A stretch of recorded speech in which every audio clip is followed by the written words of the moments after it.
Hey, this ain't a drill. Only time I'm playing is on the field. And when I'm on the field, no, I got mad skills. And you know we about to eat this a fast meal. Y'all gotta pay for this heat like a gas bill. We keep on coming back, so yeah, they mad still. 716 make them pay me some bad bills. Red, white, and blue like Superman, so you know we eating at the Super Bowl. Kill the competition, set up the funeral. Josh Allen catching all the shots you go for. We callin' blitz. Ready to start, we ain't calling no quits. I'm the #1 draft pick. A lot of y'all talk, but I ain't hearing it. Only listen to Keyshawn and him. Talk about the Bills, dominating on the field. All our players got them skills. Buffalo gon' make a kill when we talk about the Bills. Dominating on the field, and our players got them skills. Buffalo gon' make a kill. What's going on? Welcome back to another live episode of the Post Podium Podcast. Home, the hey, this ain't a drill. Only time I play. Repeat. What's going on, everybody? It's the home of the all true, no sodium takes. I am your co-host, Aramis. It's 40 keys. Chugging that water, boy. Yeah, buddy. Hey, Bruce in the building. Hey, there we go. All right. Wait, put it back on me. Yep, you forgot. I got you, bro. 40 keys. 40 keys. There you go. What's going on, everybody? We got a slew of comments in here. Sean, what's good? Nate, what up? Tom, what up? Who else we got in here? Kev, what's going on, my man? Yep. All right. Let's get it cracking. So, we got a great show lined up for you guys today. Look. Stuck mode, what's going on? Says someone catch me up on the CB injury situation. We got you. Yep, we're gonna get to that in a second. Hey, Junie, do me a favor. I need you to come and get this water, put it in the sink in the bathroom, please. There you go. That whole thing? Yeah, because I think it's leaking. Oh dang. Yeah. Oh dang. Yeah. It's definitely leaking. Yeah. You snatched that joint out of wherever you snatched it from and put a hole straight through that bad boy. Well, there's a funny story about that. Thank you, sir. Yeah. From the bottom. Just So put it in the sink for now. basically what happens is I don't have nightmare today. Pour some in the cup and bring it out. Yeah, that's work too. You know, I don't have nightmare today. I got the granite gumball. So yeah. The granite gumball. Yeah, teeth car. So we had to do some switching around and in the process, my water's in my car that she has, and so I'm rushing to try to get some water real fast, and I'm on my way. I'm like, yo, I'm about to be there, and I'm like, where my uniform at? Oh snap! So I had to turn around, go back to home, and then come back up here. But we'll make it work. But yeah, that happened. That really happened today. Okay. So no, whoever said they think they're big time, now no, I'm big late if I don't get my uniform before I go to work. Okay. All right. So let's start here. I mean, injury stuff. Huh? Oh, okay. So injury stuff, right? We haven't heard anything on Trey White so far. So this is very similar to what happened with Max Hairston, and usually based on conversations I've had with people who have played in the NFL, usually when they don't come out with these announcements of what it is or isn't right away, they're usually waiting for the swelling to go down so that they can get a good look in there and really figure out exactly what the issue is. The problem with that though is if you have to go that far, more than likely it's a knee injury. And more than likely, it's at least what Max Hairston is dealing with, which is a 3 to 5 week injury, right? I think there's a well, let's do this because I know that there's a worry that comes with that as far as who's gonna start after, and I think you've done some digging around to kind of figure out who the most likely candidates are at this point, right? Who'd you come up with? Well, obviously you got Dane Jackson, you have Cam Lewis, and Jamarcus Ingram. An outside corner. Mm-hmm. Wow. Jamarcus Ingram, and surprisingly you got Dorian Strong. Dorian Strong actually could be that next Christian Benford story. He's bigger than Hairston is. He's not much. No, not much, but yeah. he's 6'1", 185. Yeah, so, but Hairston is like I've met both of them. Like, trust me, like Hairston, he's what Hairston is what 6'1", 6 feet. Yeah, 6 feet. Yeah, that's right. And then Strong is 6'1". Mm-hmm. Strong looks like he's 6'2", and he's thicker. He's thicker than Hairston is. Okay. So, and I'm not saying it's like an astronomical difference between the two, but you can see them both side by side, and it's clear Strong is the bigger corner, But look, I mean, honestly, the way that he paused you, but the way that they What? you said he's thicker, but Oh my god. yeah. But Wait. Never in my life I will never tell a grown man that he's thicker than somebody else. Never in my life. it's descriptive. But yeah, no, you got I was thinking about Trey White and what they say. I mean, they said he walked to the locker room and he walked out of the locker room and then he took the cart from the tunnel to whatever it was. So Yeah. I mean, I don't know if it was a non-contact injury. I don't know if it was a if he got tangled up. I don't know how it happened. Nobody said anything. So it could be something as small as a hyperextension. It could be something. It could be an ankle. I don't know what part of his body it really is. So it could be a high ankle sprain. It could be anything. And I don't really want to narrow it down anything just yet because it just doesn't make any sense why nobody knows exactly where he even got hurt.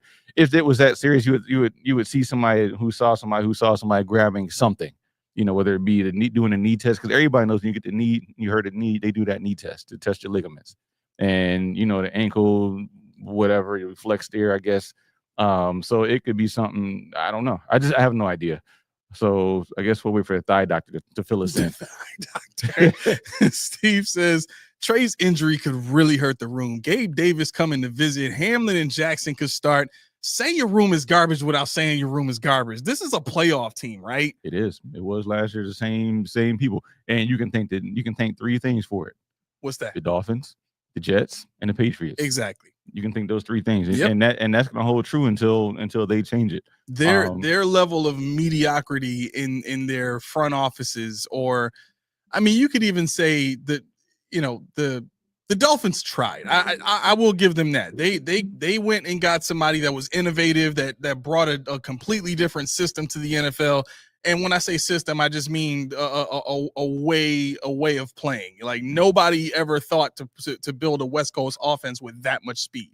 Right. And so, kudos to them and kudos to what the Patriots are doing now, because I respect what they're doing a lot more than what I ever respected Miami doing. Mm-hmm. Mostly because every time they played us, we destroyed them. You know what I mean? So it's like, I really don't care how good you are against the rest of the league. You can beat somebody by 70, but when you come here or when you play us, it's a wrap for you. But I think, again, that level of mediocrity in their front offices, I wholeheartedly agree. Yeah. Yeah. There was two more things you said. Oh, you were just thanking everybody in the AFC East. Okay. Yeah, the Dolphins, the Patriots, and the Jets. Those are the three things that keep you in the playoffs, regardless of really what you do. At least for 2025. 2026, we'll reevaluate. Yeah. All right. So in terms of injuries, there was an announcement that I put out in our Discord chat, and I kind of wanted to expound on that a little bit. That key was late. No, I did put in there that you were late because people were starting to like take their pitchforks out. You know the worst thing about that? When you already feel like you in purgatory, you get that heat in your back, you like, oh, I messed up. You send that text and you get that little yellow damn thumbs up. You're like, yo. You get the thumbs up is the worst you can get when you mess up. Is it really? Yes. I never knew that. You're like, yo, they angry. I'm gonna get my face kicked in when I get through here. No, I swear on everything. I was just like, all right, you be like, my bad, bro. I love you. I'll be here as soon as possible. Thumbs up. Oh, I'm about to die. 10 T. Don't wait up. I'm never coming home again. No, you know what?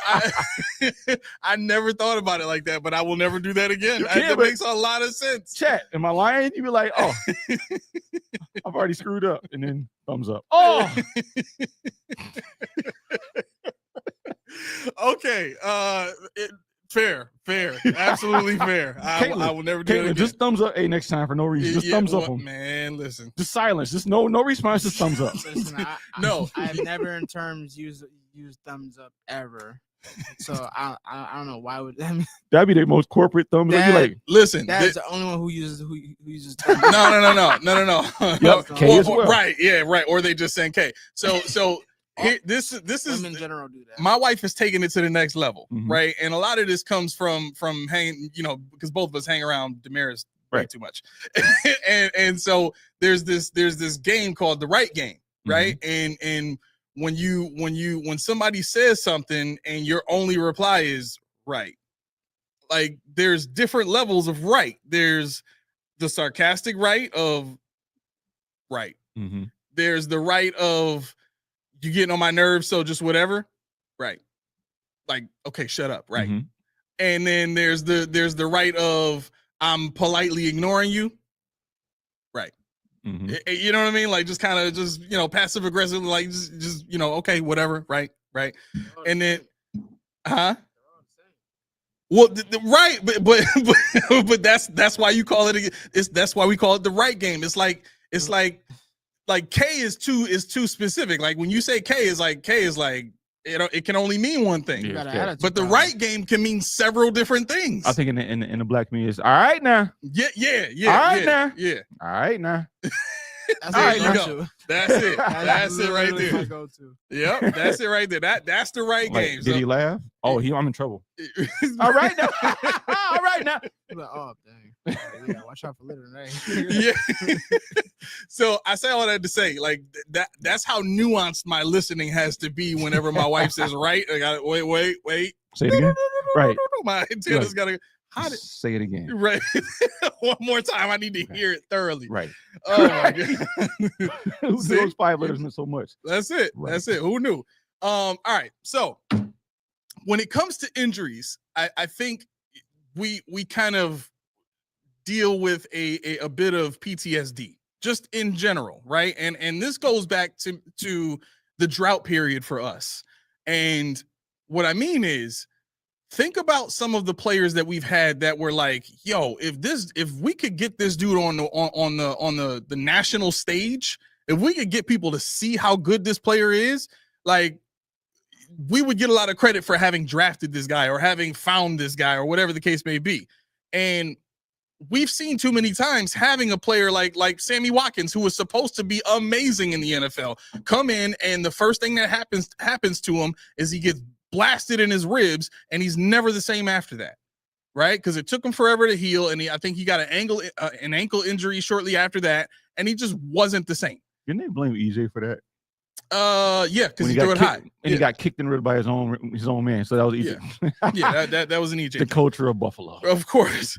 So think about what that felt like at that point in time, because when we drafted him, the dichotomy of the fan base was, or the diametric opposition, I should say, of the fan base was, you had one side that was, this is amazing, we've never done anything like this before, we finally have a real number one wide receiver. And then there was the party that you were in, which was, why in the hell would you ever give up that much for any one player in the draft when there's 7 other picks that you can have to find a guy like that later on? Yep. And I think at that point in time, everybody was just kind of waiting to see what happens with this quiet hope. And then he gets hurt. And then everybody's heart was broken at that point in time. The people who thought we gave up too much to get him were like, see, I told you, damn it, this is what happens. This is why you don't do it. And everybody that was happy with the move was like, damn, this is our one chance.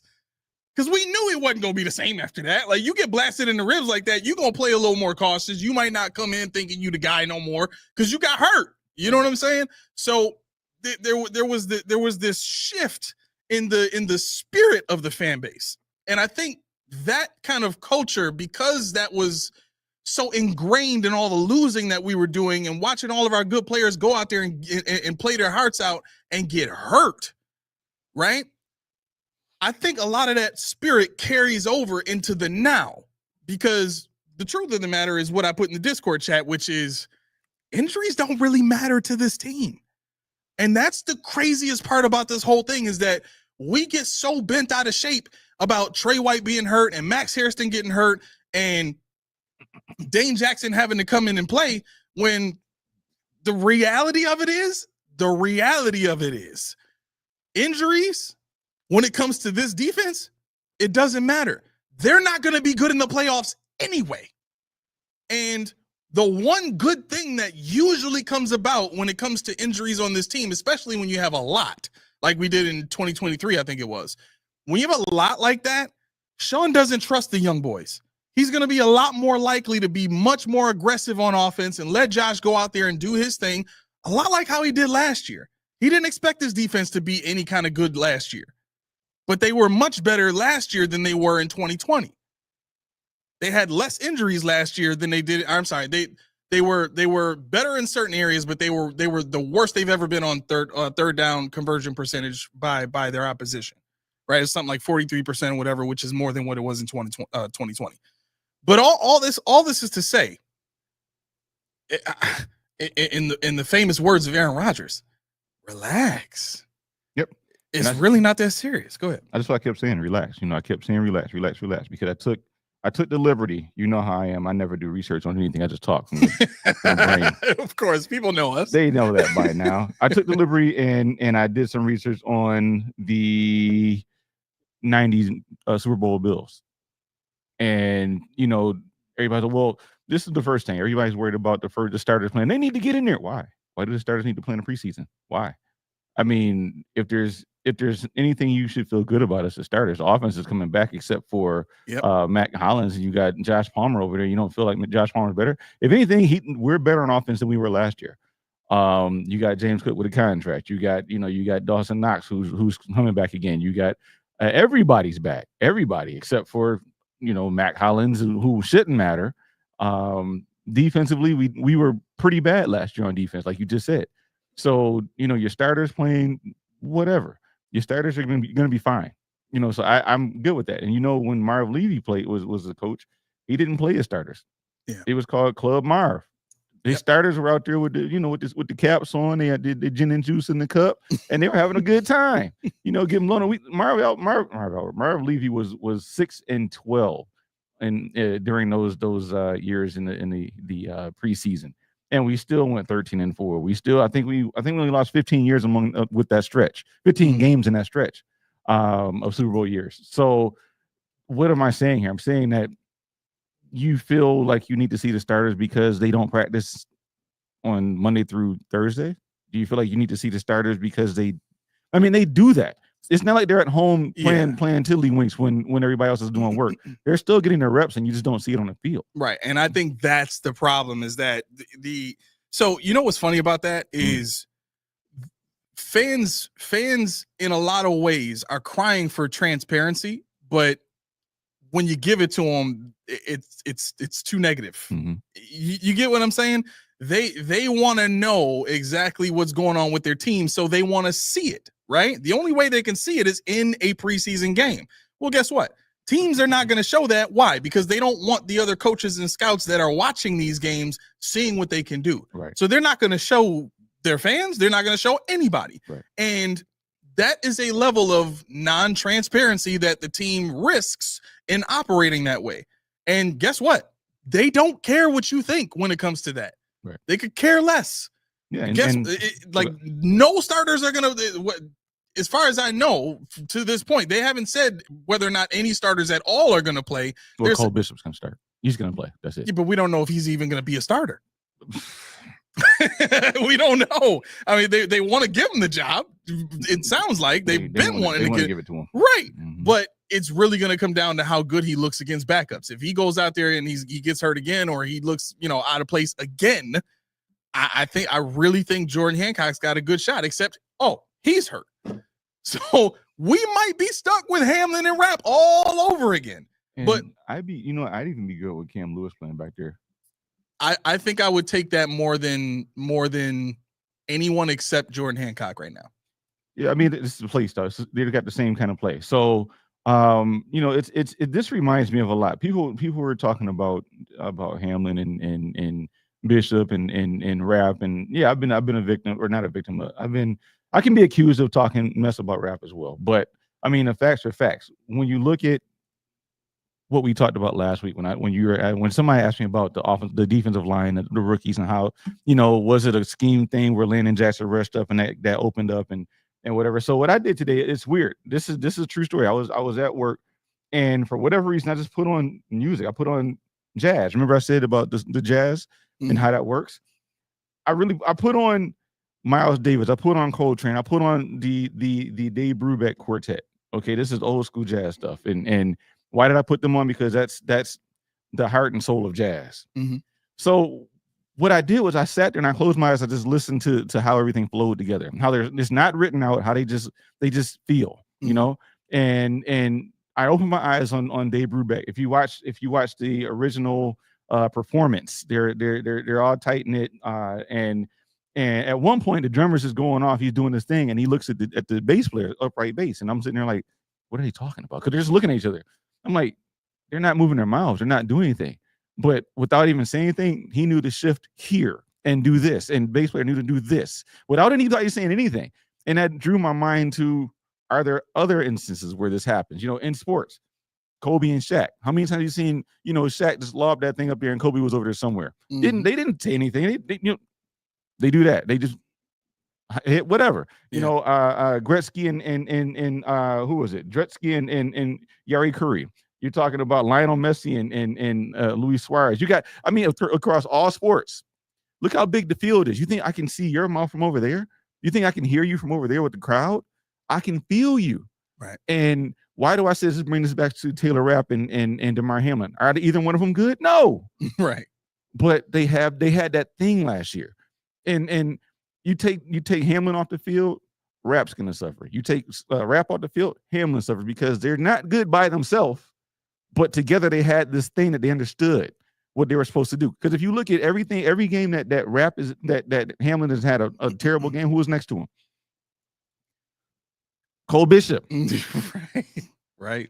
And every time Rapp hurt somebody, guess who's not next to him? DeMar Hamlin. I looked this up on R22. Now you can say what you want about any facet of those guys, and like I said, I have said stuff about Rapp too, and I'll get into Rapp later, and I'll prove to you why I said what I said about Rapp. But keep in mind, just because one player, if you're not talking about an elite player, a star that don't need nobody, everybody needs somebody. Yeah. And even if you don't like this person or you don't want this person on the team, sometimes that person is needed for the other guy to be better. So we got to keep that in mind. And I think that's something we need to look forward to in the beginning of the season if they do decide to go to Cole Bishop or take Cam Lewis or whoever the case may be. Yeah. Matt C was going on, says, I don't know how people think we are going to have a better year than last year with a defense that's worse in the secondary than last year. All y'all delusional. It's time McDummy to go. Y'all gonna see this. Y'all gonna see it this year. I think delusional is too much, bro. Delusional might be a little strong. Then he says, McDermott, I'm sure will be let go after this season. We won't be making any Super Bowl this season again. And if Pegula doesn't pull the trigger, they need to be lambasted by Bills fans and media outlets. So the second message here, I agree with. I think if they don't make it this year with all the benefits that they have, they should definitely start cleaning house. Obviously, we as fans can't excuse an owner from owning the team, but we can put pressure with the money that we're spending on tickets and stuff like that. Bills paraphernalia and all that to really start to put pressure on the franchise to make some moves. Are you sure? Matt, are you sure you would put money on McDermott is going to be let go after the season? They don't make the Super Bowl. You put your house up on that? Well, no, he wouldn't put his house up on that. I mean, he said, "I'm sure." Are you sure? I mean, are you sure? I mean, bro said it with all his heart. Are you for imprint sure? How much? Right? How much business do you stand on with that? Because I don't believe that. I don't believe it. Yeah.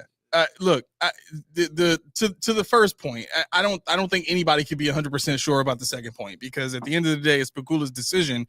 And for some of the losses that we've had, 13 seconds, most head coaches on any other team would have been fired by that point.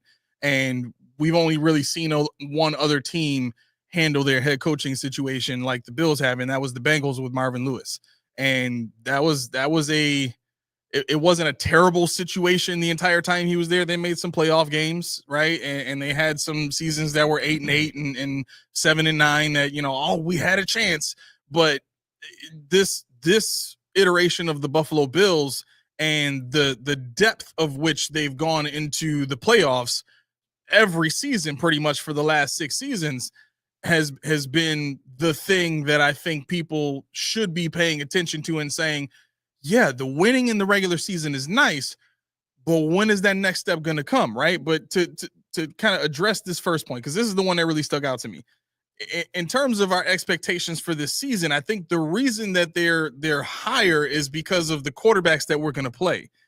The only playoff caliber quarterbacks that we're going to play this season is Lamar Jackson, CJ Stroud, Joe Burrow, Pat Mahomes, Hurts, and Jalen Hurts. That's it.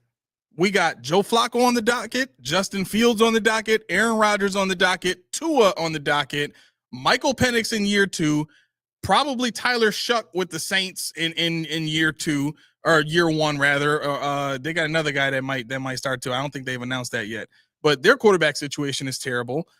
I mean, and then Baker Mayfield is like, borderline playoff caliber, quarterback. But they have no healthy receivers right now. So a lot of what the season's landscape looks like. And then on top of that, you got the Bengals here. Everybody's coming here. You got the Chiefs here. You got the Bengals here. You got the Eagles here. And that's, the Ravens are here. The only team in which you're playing a good quarterback away is the Texans. That's it. So if even for this podcast, ask anybody.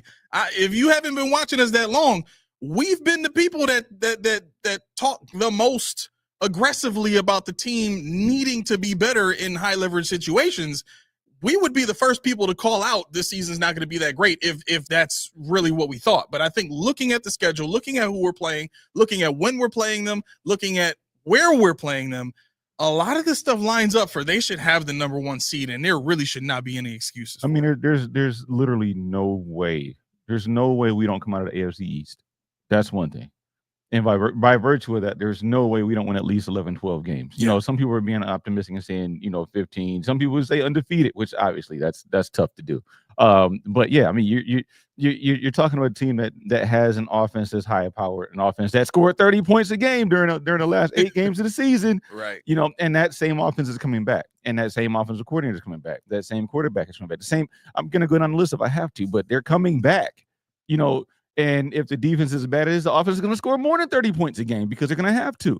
I'm not going to sit here and blow smoke up your butt and tell you that the Bills are going to go undefeated or hit the Super Bowl mark or anything like that. But I'm going to tell you right now, in 2026, we're going to be having the same conversation about should McDermott go, this, that, and third, because he's going to still be here. Yeah. McDermott's going to lead the troops out on the new field. Especially after the success that they're probably going to experience this year. Yeah, he's going to lead them out on the new field. He's going to lead them out, with everything, and it's going to be the same as it has always been. Yeah. So do I have a McDermott, a crush on McDermott t-shirt? No. Do I have, Ignis Rada t-shirt? No.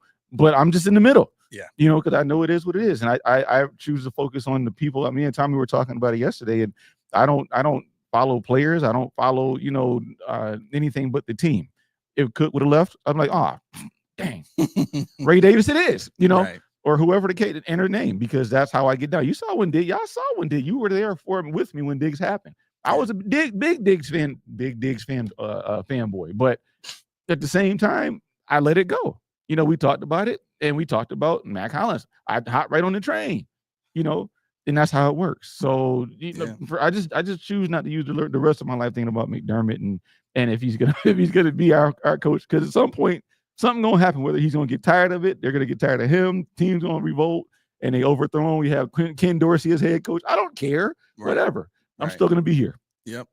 Kev says, so you're saying 12-7, then we can't get that number 1 seed with that record. I mean, that's if you're assuming all the good quarterbacks I said we're going to lose to. Stuckmo says number 1 seed isn't going to matter if we can't get to the Super Bowl. That's absolutely right. Mm-hmm. And that's one. So I thought a little bit deeper about this, and I think this is where we might actually begin to see real pressure on Sean McDermott. I don't think that's going to happen until after the first year in the stadium, in the new stadium, rather. When you look at how businesses usually operate, whenever there's an expansion coming, they thin out positions they don't need. There's usually quite a bit of turnover before they get to that point, because they want to go into the function of whatever new build it is with the people that they trust, right? But what typically happens after an expansion is the company starts to thin even more, because now they have additional expenses that they didn't account for that are existential, right? And so what trying to get at by saying all this is Terry Pegula is going to be in a bit of a pickle when it comes to the expenses of the new stadium, right? It's bigger in size. It may have more seats, but there's going to be a lot more amenities there, which means the bills for that building are going to be probably higher, right? The cost of building the building itself has already been higher. So when you look at all these things and the pressure that creates on an owner that needs to make sure that he's going to profit from this thing, there's going to be a lot more pressure in that situation to make sure that fans are incentivized to buy tickets, especially with PSLs on the line, because that's really the kicker here. They still haven't sold out all their PSLs. Right. And I've heard so many people in this city say, hell no, I ain't buying them tickets for that much. You crazy? So if they haven't sold these out yet, think about it. The season tickets for the current stadium have been sold out for years now. You can't find one unless you know somebody that's getting ready to get rid of one of them and they sell them to you or however that works. But when it comes to these PSLs, good luck selling all those out, buddy. You know what I'm saying? And then on top of that, if you got a head coach that's in year 10 or 11 and ain't brought you a Super Bowl yet, I think at that point, people are going to be like, yo, it's a lot harder for me to reach in my pocket for all of this. Yeah, I mean, the city can't afford that kind of thing. But I was thinking about this, and this is funny you say that, because I don't know if you saw yesterday on the news, HSBC Center. I don't know if you saw the hockey joint, right? Do you see it's falling apart, literally falling apart? Not lately. No, literally, there's something with some water falling through the ceilings, and part of it broke. Yeah. So wow. So I'm sitting here thinking this. I'm like, how symbolic is this fracture? Because Pegula, he owns two places, two teams. One, $1.7 billion stadium, super stadium over there in Buffalo. Yep. Two, this thing where the team is forgotten. The team is a hockey town with the building that's less than up to par. And I started thinking, why are we so different? I looked this up. Bear with me here. Okay, this might be disjointed because I didn't have a chance to get it together before the show, but I got it. So if you look at the executive philosophy, the Bills are committee led. Okay, so they have a management group. So, you know, and Tommy, this is what I was talking about when I said stay with me, because I'm kind of talking about Bean, but I'm not going to go at Bean. Stay with me now. There you go. See, they have a committee of leadership, a strategic leadership group that everybody eats mentality, team first, a scalable culture. The Sabres are GM centric.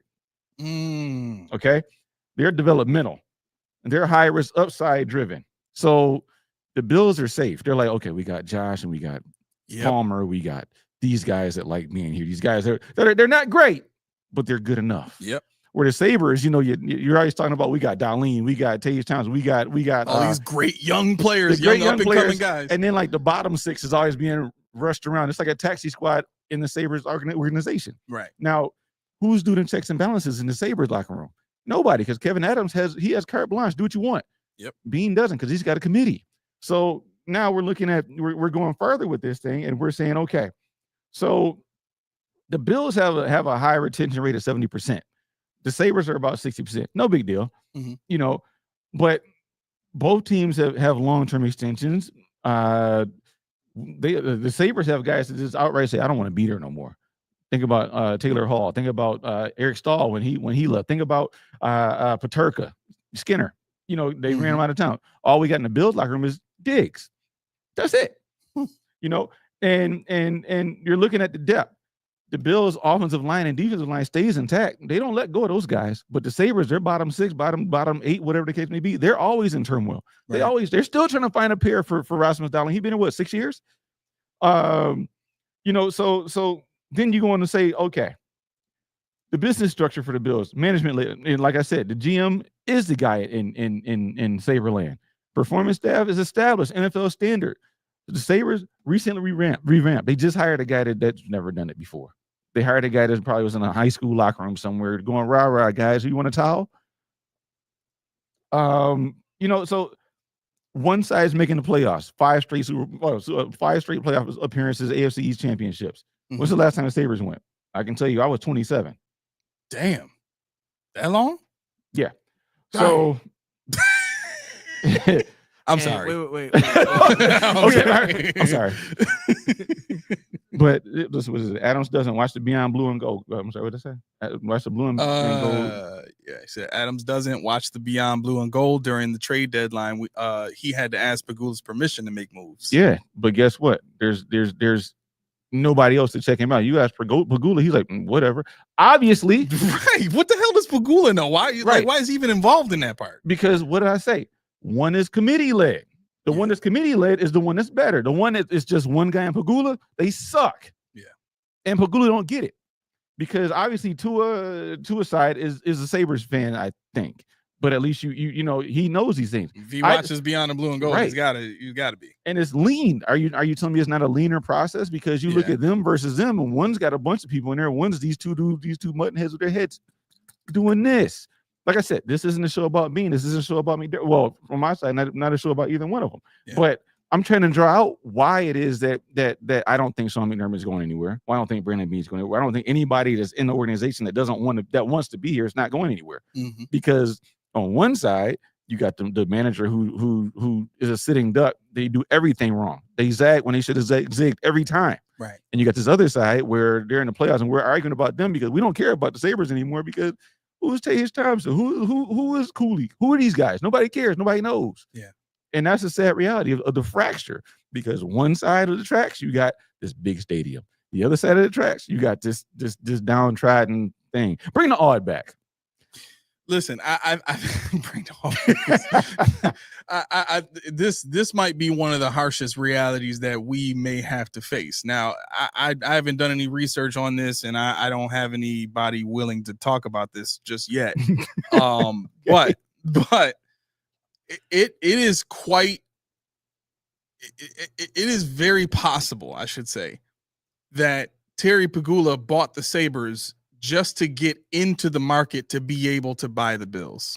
Really? And I think this narrative that we begged and pleaded with Pagula to please buy the Bills, people will tell you who they are by two things. Mm-hmm. Their character and how they spend their money. Right? They will effectively prove through their actions who they are. And what's important to Terry Pagula right now is the Bills. And I think we've seen for a while now, the Sabres, like you said, have been running very lean since he bought the team. Very lean. They don't sign free agents. They don't do a lot of that kind of stuff where they're getting big names in the door and giving them big contracts and signing bonuses and all that kind of stuff like they're doing in Buffalo. They are really, really about to, and I don't have any backing on this. This is just what I think is going to happen based on a lot of what we're hearing. They are quite possibly about to cut Elijah Moore after paying him $5 million because he's not good enough to come in and be a backup slot receiver. They were about to pay a backup slot receiver $5 million when you can draft one and pay him $2 million. Is that allowed? So that's allowed? It's not even $2 million. We've seen other people do it. But my point is this. When you look at these things and you look at the way that Pagula has invested business-wise in the brand of the Buffalo Bills, it is far and above and beyond what he's done for the Sabres.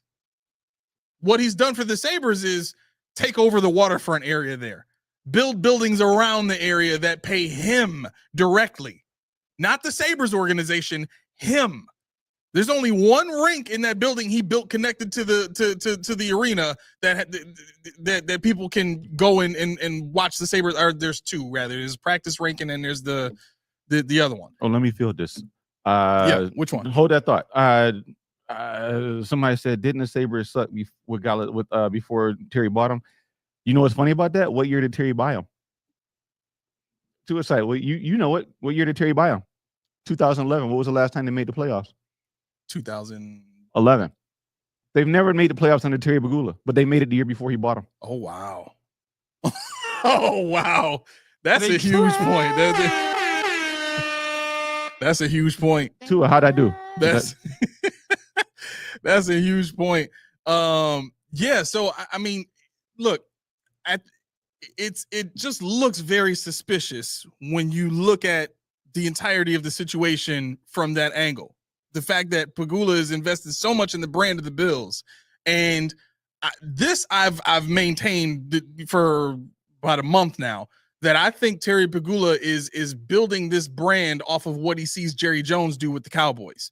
Right? So I heard somebody making a point earlier today. I forgot where I heard it, but they were talking about the Cowboys franchise and how big that brand is, and how big the city of Dallas is, and how attractive that can be. The fact that they don't have sales tax there, you know what I'm saying? So they have all these reasons for why they could build one of the best teams in the NFL if they really wanted to, yet they don't.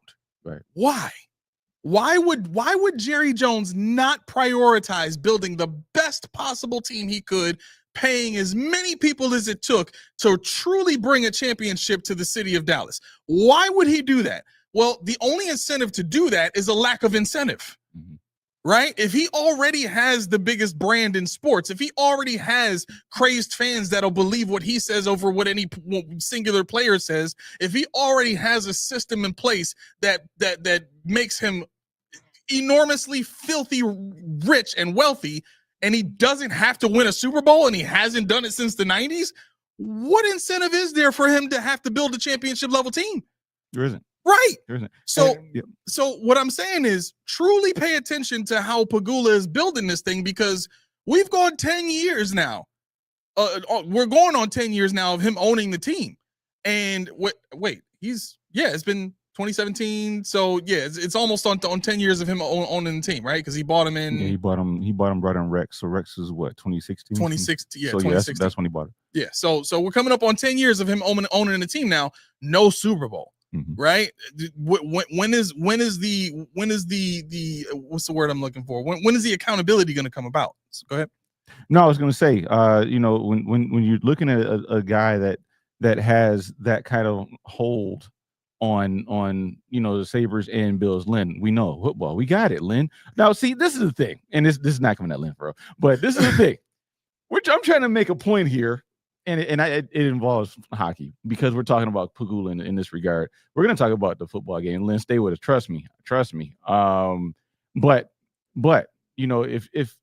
if we're the main similarity between the two teams is Pegula, and that tells you with Kevin Adams, with what you said about the stadium, with what he cares about them. He doesn't have a finger on the teams at all. Yep. So that's another thing that's going to confirm that McDermott and Bean are going to be safe. They're going to be good. And maybe we should turn our attention from them. Even Kevin Adams, even Lindy Ruff, all four of them, they're only doing what they can do. And it's for their boss to say, what you can do isn't good enough. We need to move on. Yep. And until he does that, which he won't, we're going to see what we see. We might luck into something one year. You might get the high flyer and hockey player for whatever reason from the Buffalo. You might get that wide receiver that falls and he just blows up, like if we would have had Caden Prather, if he would have stayed, and he became Stephon Diggs or something like that. Okay, you could look into that, a Tom Brady type situation, but what are the odds? Right. And that's what we're really waiting on with these drafts, with these free agencies, both teams. This might sound self-serving to some degree, and in this particular case, I'm not saying it for that reason, but I you know what, I'll say it this way, because it doesn't have to be us. I think we as a fan base, if we want to, I put that one. Oh, you know. Yeah. If we as a fan base want to become like a Philly, if we want to become like one of these other big cities that have winning teams and have an owner that listens, then we have to have voices as loud as what they have in Philly. Like they're a no nonsense town with their teams, because the fans just don't put up with it. Yo, if you don't change, we're going to make you change. Every radio station in that joint will be talking ish about you for as long as it takes for you to get your act together. Period. Right? So if we want that, if we truly want that kind of change here, then we've got to be willing to focus in and put our attention and our finances into radio stations that will play content like us. It doesn't have to be us, but they have to be willing to, listen to these radio stations that have people that tell the truth about the team. Like there's the only reporter that I've heard really keeping it real is right now is Vic Carucci about what's really going on with the team. Mm-hmm. Like he's the only one I've ever heard say like, yo, like Max Hairston is struggling. Like he's struggling right now. Like he's not where he needs to be mentally. Right. And Carucci has said that. So for me, it's like, yo, if we want to be able to make enough noise, it's got to come from more than just a podcast. It's got to come from local radio. It's got to be in people's faces. It's got to be done on a much bigger scale so that the Bills have no choice. Because I'm telling you what's happening right now in the city of Buffalo. If you don't live here, we only have one radio station that plays sports radio all day long. And guess what that station is? It's WGR 550, and they are the official Bills radio station right now. They have all the Bills content, and their sister their sister radio station is Kiss 98.5 on the FM side, right? And both of these radio stations are connected to the Bills business wise, right? So that's what gives them the access and all the kind of stuff that they have, the funding to be able to hire people to cover the Buffalo Bills and all this other stuff. But that comes with a price. Don't you dare put somebody on that radio station that's going to talk stuff about how we struggling. Don't you dare put nobody on that radio station that's going to call out our owner for not doing what it takes to win a Super Bowl. Don't you dare put nobody on that radio station that's going to call our head coach out for not having won a Super Bowl by now and all the terrible decisions he's made in the past that have lost his games. Don't you dare question the GM that hires Elijah Moore if he says, are you bitching about this? And then he gets cut. Then you want to go out and sign Gabe Davis. You bring him in for a visit. Dude, I think Jeremy and Joe should go up one side of Bean and down the other side of Bean if they cut Elijah Moore. Yes. Bean should be so worried if they cut Elijah Moore. Yes. He should, because the way he went off on him and everybody like, they didn't even know Elijah Moore was supposed to be some kind of winner. He's playing with crappy quarterbacks. Well, he plays with the Bills, of course, Trubisky and White aren't that great, but those are lobs. Dropped them. So how bad did these quarterbacks hamper this guy? How bad were they really for him? Or was it just him? Mm-hmm. There's a reason why he jumped from team to team to team to team to team, and that's what it is. Yeah. And you need a radio station to say, you know what, what you bitching about? Yo, check your tone. That's what the radios. They should be able to say that. Yo, check your tone. Yep. Not I got to pay for my quadruplets or whatever Jeremy has. That's right. Because everybody's clowning him. Yo, you shut him down. No, he's got kids. Exactly. I got one, and I know my pockets are very light. Yep. He got 4. He's from Syracuse. He works in Buffalo, and this is the only game in town. This is it. It's the only sports radio station. The only one. This is it. And Billy D say he stinks. But he's the best we got. I appreciate all of them because I really do. I appreciate their different ways of thinking. But I think that you have to be able to fire back at somebody. And that's why I posed that thing a while ago when I said, wouldn't it be great if other markets could interview, other coaches and there's no chill. Yep. Well, you need to chill for. You got to be some level of professionalism, but right. Cause you want to be able to ask another team because if they see you badgering somebody, they might not want to come on. But the thing is the way they let Aaron Glenn lay a stinker. You think their press room is going to be as nice as ours? You think their press room is going to be Sal Capaccios and like Mookie's and all them? It's going to be like, you know what? Let me dance around it. They be like, yo, I'm walking here. That's what they're going to say. Yeah. They're going to be like, yo, up your nose with a ripper hole. Or whatever you want to say. Because that's how they are. And imagine our guys being exposed to that. Yeah. And that's one of the reasons why I think our guys have the allure of being in Buffalo as well, because they're loved here. Everybody is loved here. Jim Kelly, Bruce Smith, Thurman Thomas. You come back here, you are Jesus light. Because I'm not trying to, Right. But the thing is, that's how they're looked at. I know firsthand. Mm-hmm. I know firsthand what I see. And they love it. And I'm not saying that they're seeking it out, but wouldn't it be nice if somebody say, Aramis, hey, I didn't know that was you. Let me just hook you up with this here. That'd be beautiful. And that's what happens. So why would you leave? Why? Mm-hmm. Yep. Lindsay, what's going on? She says, hey fellas, just got home from work. I assume you already covered this topic, but what the F is going on with all the Bills injuries? Absolutely nothing. Absolutely nothing. I mean, at the end of the day, this team has made an AFC championship game when they had a lot of injuries in 2020. They've made an AFC Championship game when they didn't have a lot of injuries last year. If you look at how the team performs with a lot of injuries, the offense is given more leeway. The offense performs better. They score more points. That's what we want to see, right? The team as a whole plays more aggressively when they have injuries, and Sean can't just rely on his defense. So in all honesty, this is probably for the best.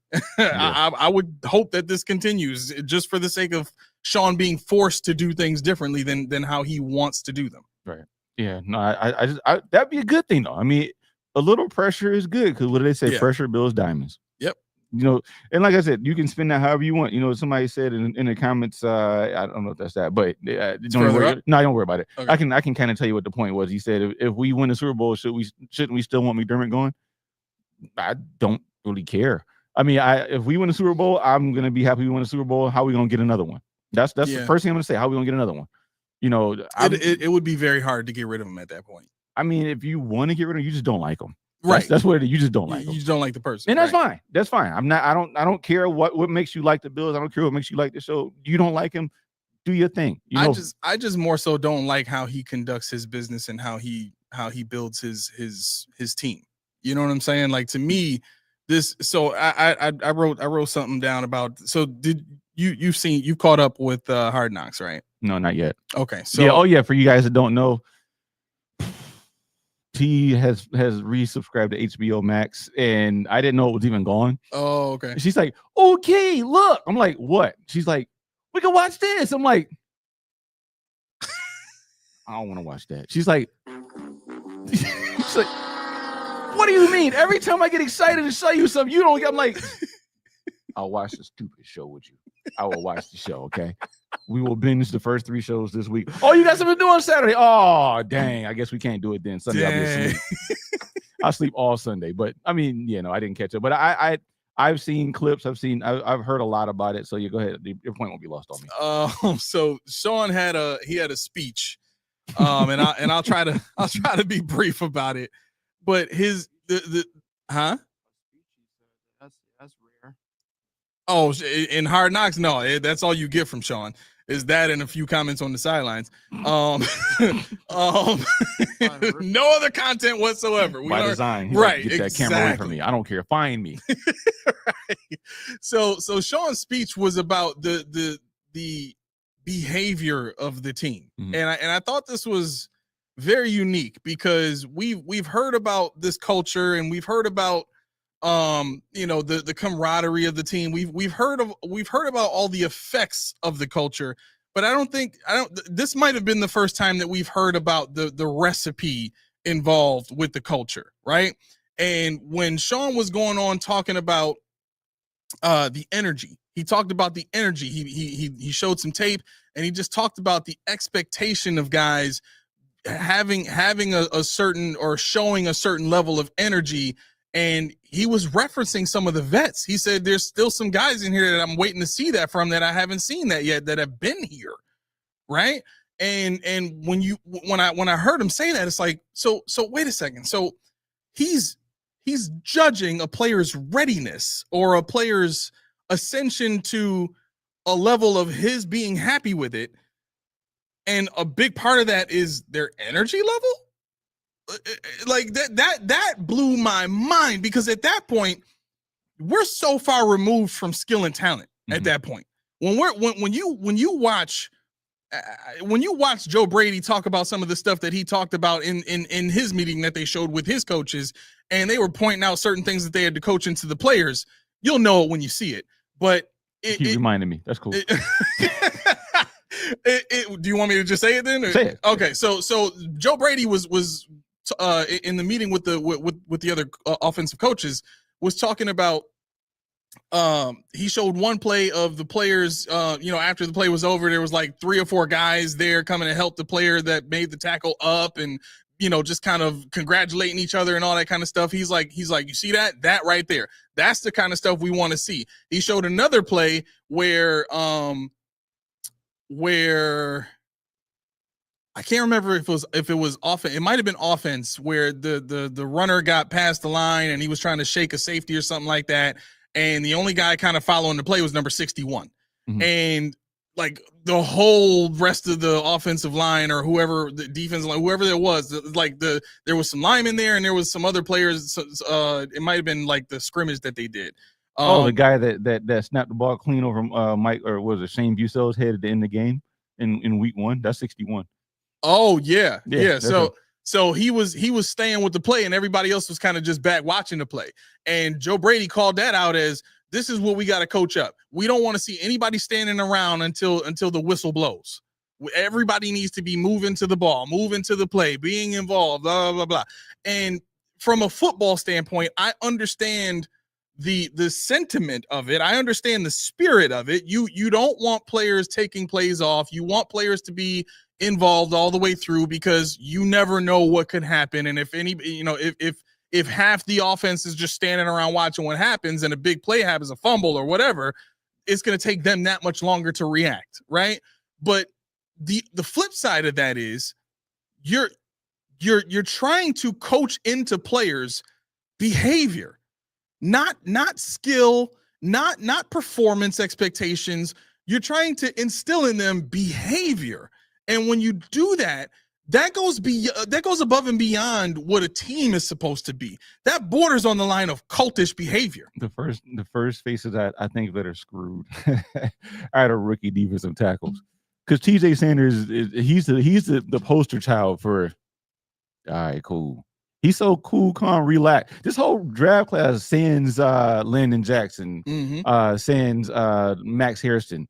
Dorian Strong. He said, what do you say? He don't like wings or whatever it is. Yeah. Like this is unheard of. They ain't with it. This ain't rah-rah, these guys they got. Right. Deion Walker, they're the same way. TJ Sanders can't stop cursing. Right. He's always getting beat for something. But guess what? That's who they are. Right. And when you're overzealous on offense, especially, what happens? Penalties. Mm-hmm. I've never seen an offensive lineman run from the 20 to follow James Cook all the way down to the score. Never. I mean, he's already through his third dance before Deion gets down there. Right. So what are we really doing here? Right. I mean, that's and for me, yeah, like you said, I get it. I get the juice when you have a pancake, but that happens 2 yards from the line of scrimmage. Exactly. Spencer Brown and Deion Duncan can jump up, belly slap, whatever they want to do. I don't care. But why does it matter? Why are we watching the end of the plays? This isn't basketball where everybody's got to go over here and help.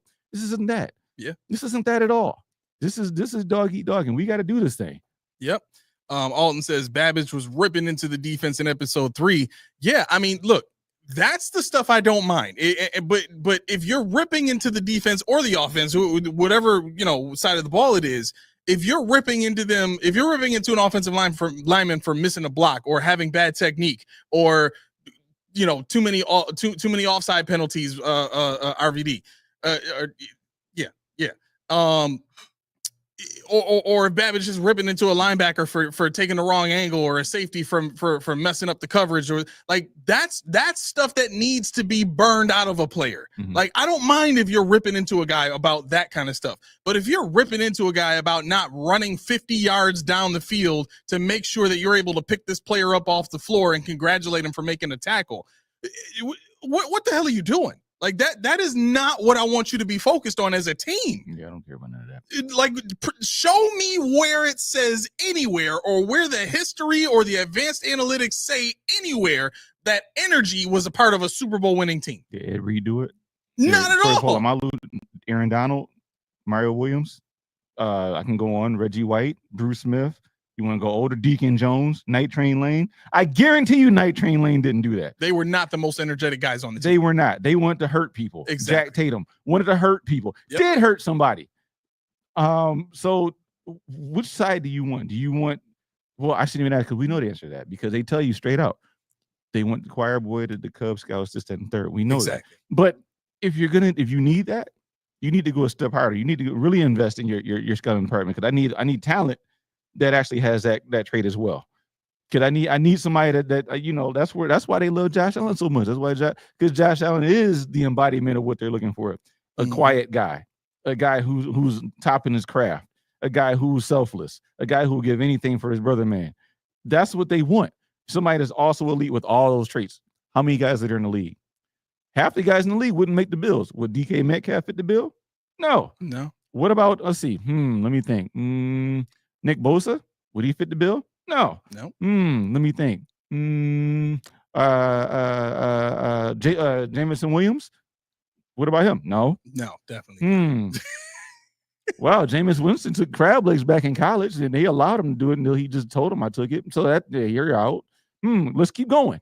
Talent that can't do it because of that. So, like I said, I'm not gonna do that. But Sue, yo, Prime Sue could never be on this team. Yeah, bro. McDermott probably hates him in his sleep. Right. Randy, what's going on, man? Says McD's process has rarely been mentioned. It just feels like they're walking through the motions. The vets don't care about preseason. It seems like they are just waiting to flip the switch first game. That's it. Yeah, and look, the hard part about this is they have such a tough opponent coming up week 1 that they've kind of put themselves in a position to just not show anything at all. They don't want to do anything that gives the Ravens any kind of advantage in this game. And I respect that. I kind of knew that was going to be the case from the beginning as soon as I found out that we were playing them week 1. But I think the one thing that I do like about that is their mentality that causes them to be this way right now with the offense. Because I don't think it's about injuries. I think it's about competitive advantage and scheme. They don't want to show what they do on offense. They don't want to show what their scheme is going to be. They don't want to show any of their motions. They want everything that happens in week 1 to be brand new to the Ravens. And they're doing that because they want to have every advantage that they possibly can to make sure that they win that game and hold that game over the Ravens the rest of the season and get that 1 seed. It's been like that since the beginning of time. Marv Levy did the same thing. So, yeah. I mean, anybody that worries about the starters, they're starters for a reason. They're starters for a reason. And the backups why are they playing? They're playing mano a mano because I'm trying to evaluate how good you actually are. Right. If you're looking at the back five that plays mostly man. They play man almost the whole preseason. I watched countless reps of Dorian Strong. I think it was like 60 something reps of him. I watched who else was it? Who I don't even remember. I got a couple of them on there, but you're talking about watched over 300 snaps of people, and it's mostly man. They're not doing that in the regular season. They want to see how good a football player you are. Right. That's what they want to see, and that's what they're doing. They don't care about wins and losses, and I wish people would stop worrying about that. Now, what throws it in the face of that is McDermott challenging something at the end of the game and calling that timeout in week 1. Those are weird, but I get it because it's a situation he wants to see his men do something in. Yeah, that's why he did the timeout. The challenge, miss me with that. I don't know what that was about because that gives you nothing. But the timeout is like, okay, this is a situation I want to see how they perform. Whether it's inside the 20, I want another look at this. I want to run this blitz. I want to run this twist, something or other. Right. There's something he wanted to see. So while we're, that was just dumb. It wasn't dumb. It was methodical. He has to see something. Maybe Babbage said, I got to see something, or whoever was out there. I need to see this play. Okay, I got you. Timeout. Now I got to take the flag because you said you want to see something. Good. Right. What did you get out of it? That's what I've asked. What happened? What did you see?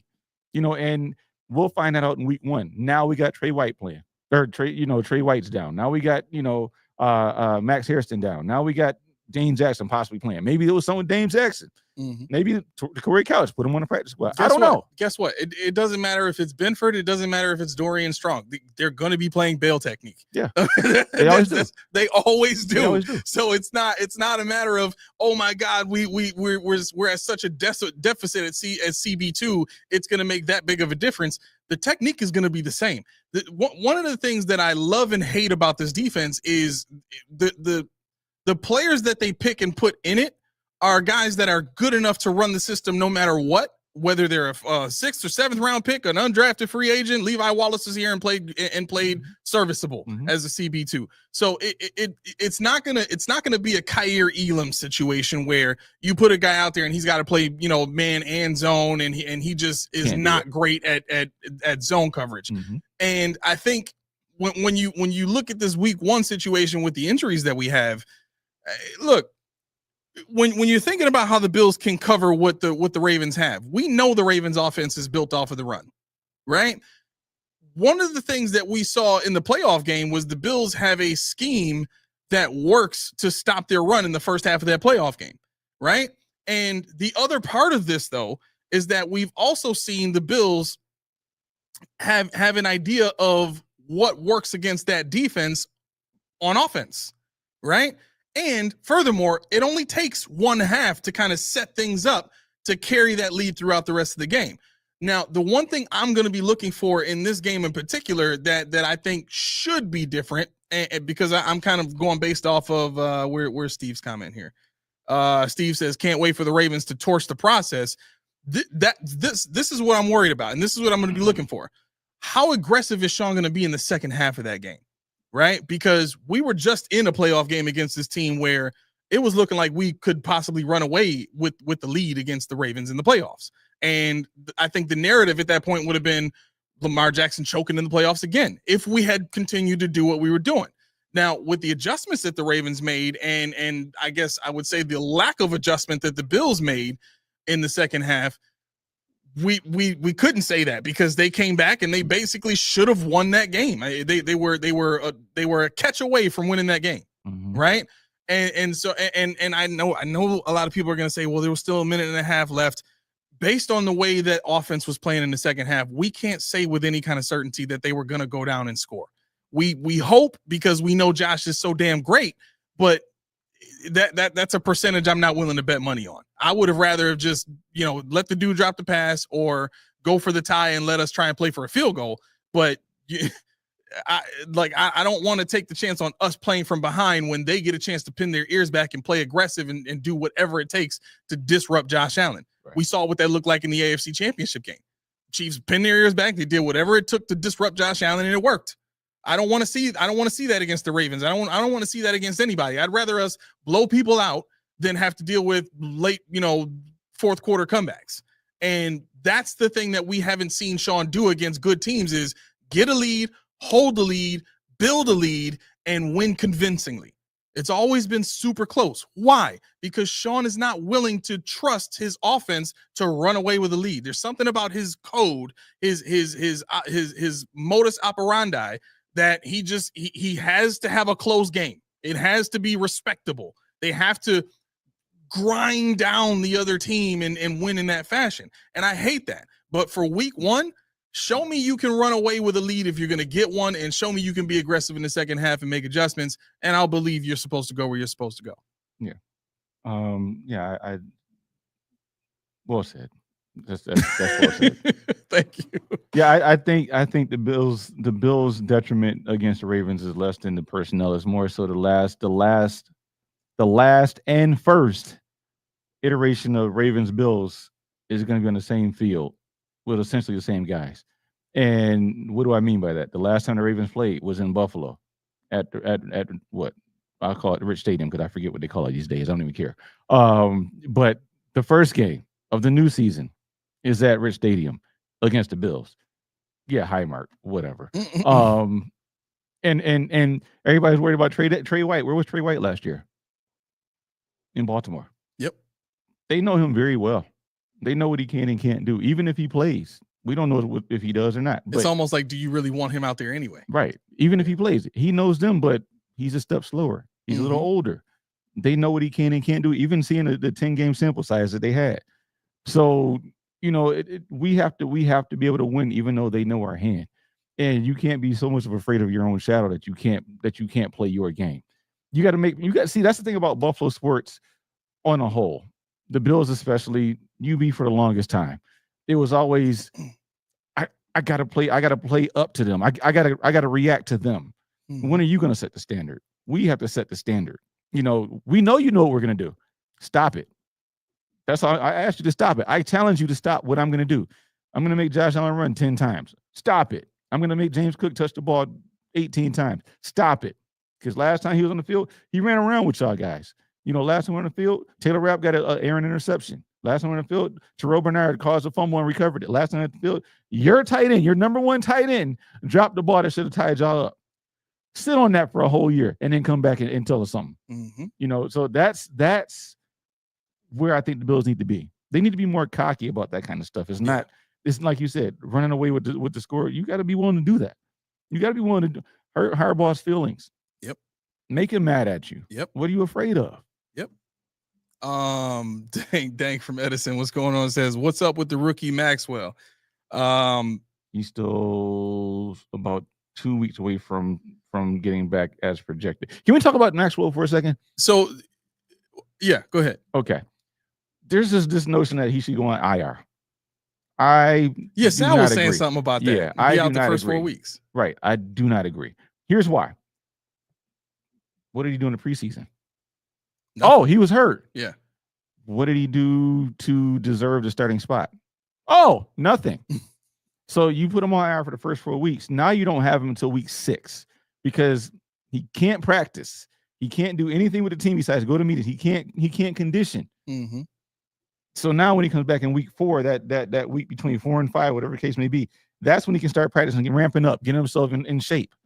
This is your number 1 overall draft pick. You know what's funny about that? I think it will be very telling on the Bills' prognostications for the start of his career if they do it, right? If they take Hairston and they put him on IR and designated to return, and he sits out until and once he's designated to return, he didn't come back until week 6 because, as you stated, you're absolutely right. He's going to need time to ramp up. He can't practice, right? He already can't practice now, but at least, like you said last episode, he's walking around. But if they do that, though, I think that fits in line with something that we know the Bills don't typically do, which is play a rookie at a key position that early on. Right. I think the only guys that we've ever seen them do that with is Rousseau and Trey White. That's it. And who? 47. Oh, but that's CB2 though. I know, but you gotta have two starters, and that's the thing, So he if anything, it would be cornerback, I guess, because he knows is an easy. They say it's hard, but it's an easier thing to do in his system. So. I mean, if you're talking about a guy that's not Dane Jackson, you're talking about somebody that's not Jamarcus, and you're talking about not Cam Lewis, you're talking about whoever else you throw out there, Dorian Strong. Yeah, okay, you can IR this guy because you have a guy that should be CB2. Right. But you wouldn't have drafted him in the first round anyway. You could have got your guy. You could have got Trey Amos. You could have let them sit. But that's what I think makes this so interesting because you're absolutely right. Like if you had other options to just put in there, or as I was thinking, you already had an option. You planned on being there over Hairston anyway, right? Because, and that's where I'm really trying to go with this is if you put him on IR, that means you never really had plans for him to start from the beginning. That's my point. You wasted your first round draft pick. Exactly, bro. Yep. Exactly. That's what I'm trying to get to. Like the narrative on this team and what Sean has specifically stated explicitly, which is, when Elam was here, we want him to come in and learn. He'll come in when he's ready. Right. Benford came in right away. Why? Because he showed he was ready. Right. So if Hairston doesn't come in as your first round pick, that will be the second first round corner that you've drafted in the span of 5 years that has not been ready. And this will also be if any one of Dorian Strong, Jordan Hancock, or who's the other DB we got? Or did we only get 2? We got Max Harrison, Dorian Strong. Max Harrison. Okay, right. So if any one of those guys ends up getting any kind of significant playing time and Hairston is still sitting there, that's a very big stain on the face of this franchise. Yep. And on Sean McDermott in particular, because you want us to believe that you're drafting these guys because they're such a perfect fit, but we've seen a bunch of first and second round picks now come in and not necessarily be the fit that you told us they would be for your team. Do they have the attitude you like? Yeah. Do you think they'll fit into the locker room? Yeah. Most of these dudes probably do, right? One of the things that I saw on the faces of the players in that room when Sean was giving that speech was a lot of just listening for the sake of getting through the damn meeting. And this is not to try and find ways to disrespect Sean, but I've known this for a while. There's a lot of people in that building that just put up with him. And we've seen a lot of cases of people that worked there before that don't. They get up and they leave. Why the hell else would Chad Hall take a lateral move somewhere else with a team that's not doing anything? Right. He went to the Jaguars, for crying out loud. You leave the Bills that are Super Bowl freaking contenders at their inception almost, and you go to the Jaguars. Yeah. So again, all this is to say, I think when it comes to putting Hairston on IR, I think it would be a major mistake, as you did. Yeah, it'd be a travesty. Okay, Tommy, now Tommy's outside yelling. I'll answer his question. Zy Alexander. Zy Alexander. Is that who he's asking about? Yeah, he said, "What do I think about him?" Zy Alexander is a long, wiry guy. I think he's like 6'2" or so. And he's known This is the for running back, right? No, the corner. Oh, okay. Yeah, from LSU. He tore his ACL in 2023. I want to say. He was undrafted? Yeah. No. He got cut. He was on somebody's team and got cut. So now we picked him up. But he was in the draft this year, wasn't he? Yeah, he was in the draft this year. Okay, I remember scouting him. Okay. Yep. Okay. So I mean, he's good in zone. He played in the SEC. So in the SEC, you're naturally going to be a little more aggressive, a little more athletic. So you look at his body, literally his physical body, you can tell he's not going to be much in the run game because he's high cut and he's very, very wiry. I think his best fit would be in a heavy zone scheme where he is asked to do what I'm hoping Max Hairston does, which is plant and go. He's not really athletic though. He ran almost I think he was a 4.61 or something like that at cornerback. So that's why he has Alexander. Yeah. That's why he has to be in a zone. Yep. So, he doesn't have a lot of functional strength either. So press is out. He'll try, but it's out. He's more of a finesse guy. Ball skills out of this world, can make the tackle. But yeah, I think he'd be depth. I think definitely a practice squad guy. Mm-hmm. But yeah, that's about where I am right now. Dank from Edison. I don't know why I like that name so much. Dank from Edison says, do y'all think the coach the coach last year if we don't win? If this is Sean's last year? No. Nope. No, absolutely not. No, I mean, like I've maintained, I think he's probably not going to be on the hot seat until the year after we open the stadium. Yeah. Steve says Zy Alexander is perfect for Bills, super slow testing and mid-athlete, perfect. I mean, look, if I really need everybody to understand, like we try so hard not to sound negative just for the sake of being negative. I think I'm doing good, chat. What do you think? Right. Like, let us know if we've been doing better with this, but this is what makes it hard is the inconsistencies. And I have two in particular that stick out very, very far now with regard to Zy Alexander, as Steve pointed out, and Max Hairston and Trey White together, pretty much, right? So the Zy Alexander point, you went all off season saying that you needed to get faster. You need more speed. You said that. And in the heat of things, you experienced two injuries that caused you to need more depth, especially going into preseason week 3, which is you better count on Zy Alexander getting a lot of burn in that fourth quarter, right? But again, instead of using this opportunity to bring in another young undrafted guy with some speed to come in and give him a shot, see if he can play in this zone system with his speed. Right? You don't do that. You go and get a 4.61 guy. Why? Because you look at him the same way that you look at Gabe Davis and you say, well, he ran a slow time, but he looks faster on tape. Right. That's not a reason to go and bring a guy in. Yeah. He's deceptively fast. No, I want a guy that people are scared of their speed. Well, I agree, but this is my caveat. You bring a Zy Alexander in when you have Trey White and Max Hairston already up there because you don't want him to play.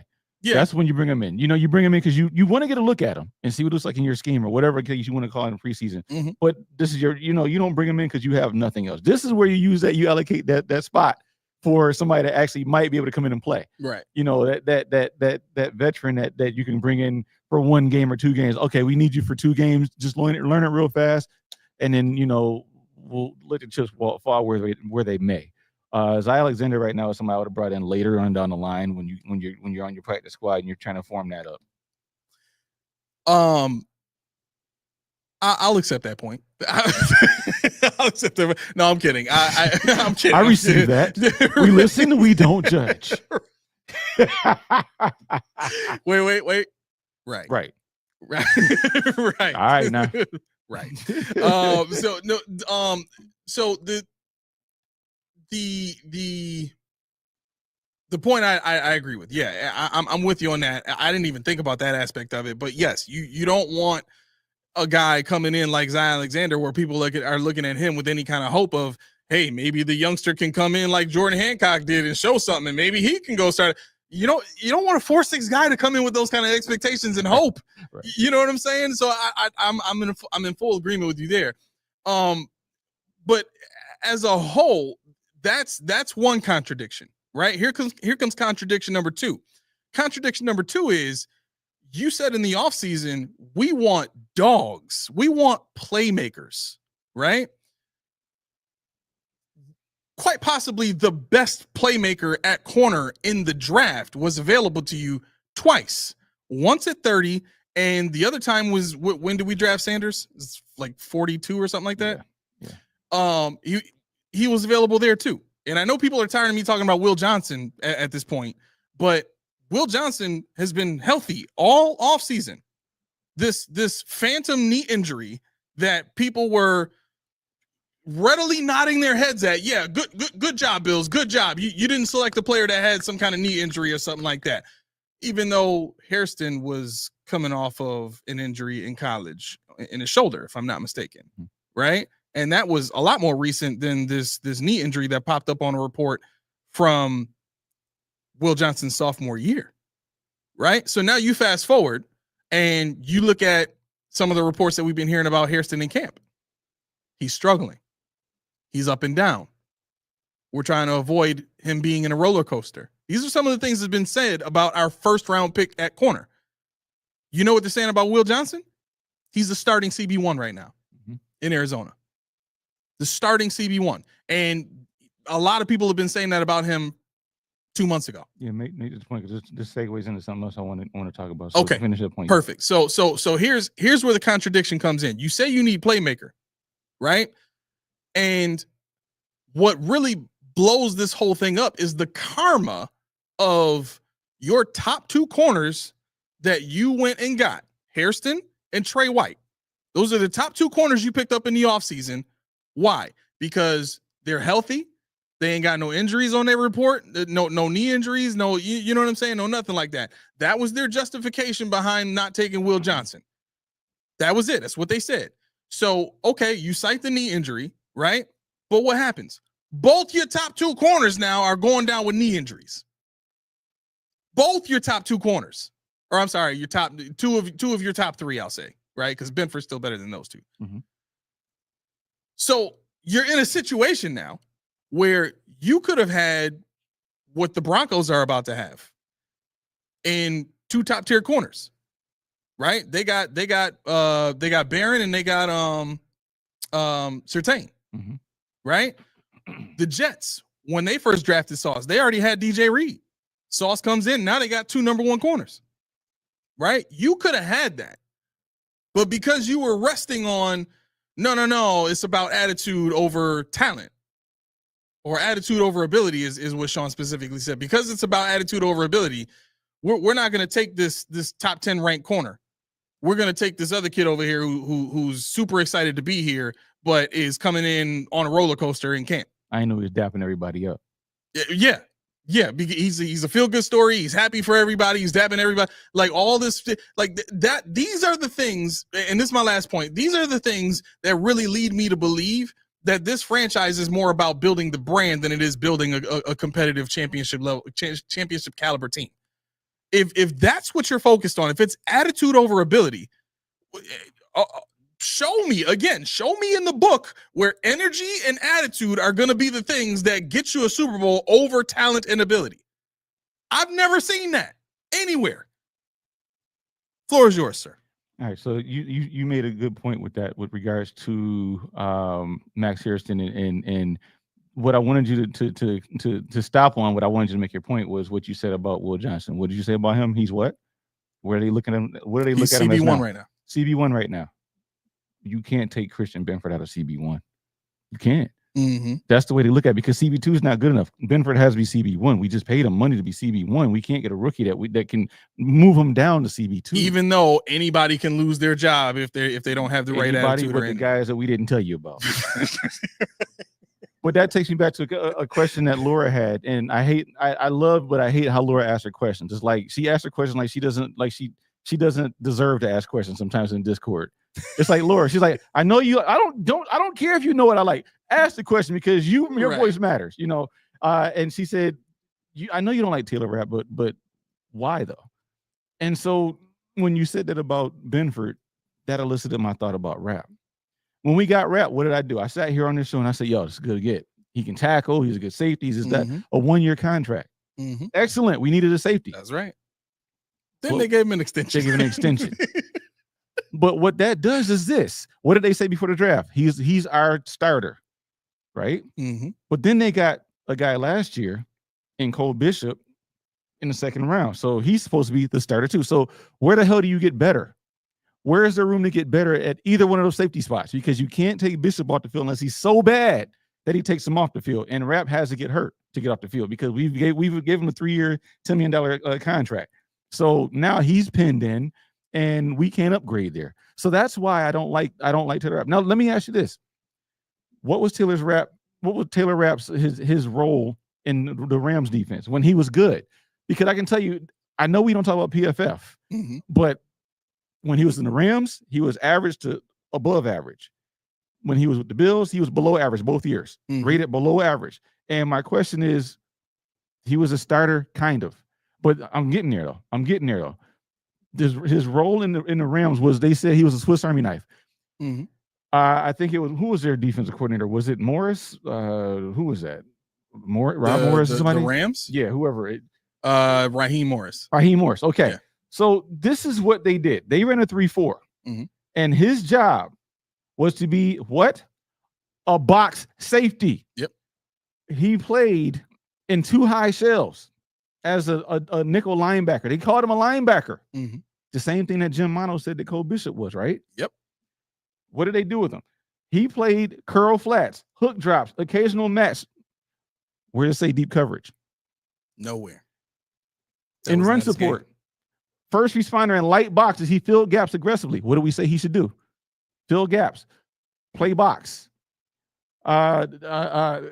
He rotated to 2 high safeties to confuse the quarterbacks in their schemes. Cool. Who did he have in front of him? He had Bobby Wagner. He was added to reduce Rapp's linebacker burden. Okay. Ernest Jones. Okay. What was he bad at? Coverage mismatches. And this is a Rams publication. I don't remember which one it was. I didn't write that part down. But it says offenses schemed him in the space versus quicker tight ends and wide receivers. So they took advantage of him in LA. Run fit stress, light box reliance exposed him offensive line second level. Scheme trade-offs. Versatility came at the cost of precision and the matchup integrity. So that's what made him good, right? They hid that. So shuffle him off to Buffalo. What did Buffalo ask him to do? He was no longer the Swiss Army knife. Now he's the voice. Now he's a quasi captain. He's the one making the calls, the reads. Yep. He is Poyer and Hyde. He was what they put all their eggs in, because they didn't want to draft anybody, because you can't change who you put back there. He's in concrete. So what did they do? What's the scheme in Buffalo? Deep safety, rotate single high looks. Where did he do it in LA? Never. His coverage duties. Handles deep zones, match coverage, which we just said he was bad at, and they knew it. Disguise and pre-snap intentions. Run support, secondary run fitter, fills from depth. He's not in the box anymore. They took him from where he's supposed to be. Now he's a primary signal caller in the secondary. He sets coverage, checks, and rotations. He didn't do that in LA. So they want him to mirror Hyde, but this is the problem. He's not Hyde. He's not a free safety. He can't play the single high. So what do you have to do now? You have to put Hancock next to him. You have to put Cam Lewis next to him. That's how you make it work. DeMar Hamlin cannot do the stuff that he can't do. And that's what they're asking him to do. We know Rapp can't do this, so Hamlin, you do it, even though you're slow. You do it, even though you're small. You do it, even though you're not physical. Go get interceptions. Go make plays on the ball, because nowhere in here to say he makes any plays on the balls, right? But this is the thing, Laura, and this was the answer to the question. I sat up that whole night and thought about exactly how I was going to answer this question. I don't hate Taylor Rapp. I hate what he stops us from becoming. Not his fault. Hate what he stands for. Yes, and I hate the cradle cap in Madden 26, as somebody said. What does he stand for? The representation of the player. He stands for Sean McDermott's vision on attitude over ability. Yeah, and you've seen it on tape. Anybody that watches the tape, speed matchups kill this guy. Transition, when he has to turn his hips, he's lost. Now his legacy is he has to be the guy to replace his Hyde and Poyer. Is that fair? No, because we know in our heart he can't do it. He's the third safety in a good defense. He's the third one. He's that safety you bring in a diamond and let him run amok and let him blitz, whatever you can in the box. That's his role. That's Cole Bishop's role to a T. If you watch it, if you look at his scouting report, I think I put it in the Discord. Go look at his highlight tape. Cole Bishop. Every play he made was from the box. Every play he made when he was deep was coming up in run support. Mm-hmm. Nowhere did you see this man drop back and make a play on the ball. Nowhere. Because you know where he got cooked on that play where Hamlin looked foolish? You know what happened? He was running man against the slot, Zacchaeus. He thought he had a wheel route, so he flipped his hips. Zacchaeus turned inside, cooked. If you have all 22, I promise you, filter this thing out. Watch Cole Bishop and tell me where he fits with Taylor Rapp. He doesn't. He is Taylor Rapp, and that's what I said when we drafted him. Mm-hmm. That's why I was happy, because he is Taylor Rapp. I wanted them to compete. That's why I was so mad when we got Mike Edwards. That because this question. Oh, okay, yeah. My honest opinion on Bishop is that he's going to be Kyer Elam. He's going to be a guy. He's going to be Dalton Kincaid. He's going to be a guy that we say he sucks. Then he goes somewhere else, and they're like, Buffalo messed this one up because we know where to put him. Right. And I mean, look, bro, hearing you talk about this kid is like, I'm a little mad. Not that I didn't know this, but it's just when you think about all of these moves, it is infuriating, bro. Like I cannot believe that a head coach is allowed to operate this way in the NFL. I've never seen a head coach have the level of success that Sean McDermott has had and be allowed to continue like that. Think about what happened in New England, bro. Because this is the model that Sean McDermott has been trying to build this team after, this franchise after, since he got here. Mm-hmm. Right? Not only did they try to instill the idea of culture, which is something they felt was huge for the Patriots and the Patriot way, but they also tried to get Josh Allen to do the TB12 method. And Josh was like, F that, I'm not doing that. Right. No. He straight up told him no. Right? This wasn't publicly reported. This is my sources telling me this. But anyway, and then you kind of look at all of these expectations of the players and the types of players that they pick. It is all underdog type players like the Patriots used to draft. It is all, almost nobody type players that the Bills pick up. And when they get production out of them, people, teams look at us like they used to look at the Patriots. Oh, how the heck do they keep getting production out of these B-level players or C-level players and D-level players? They must have great coaching there. Right. No, it's Josh Allen carrying this entire team on his back. Why? Think about this for a second. The two times that we've made the AFC Championship game, our third down conversion percentage for our defense was 39.8%. And then the worst it's ever been last year in 43.8%. The only other time that it was that bad was 2023. Like, think about that for a second. Like, the best and this is further proof right here. The best defensive third down conversion percentage we had was in 2021. You know what our defense was ranked in 2021? What's that? Mm-hmm. Number one. And that number one defense lost in 13 seconds.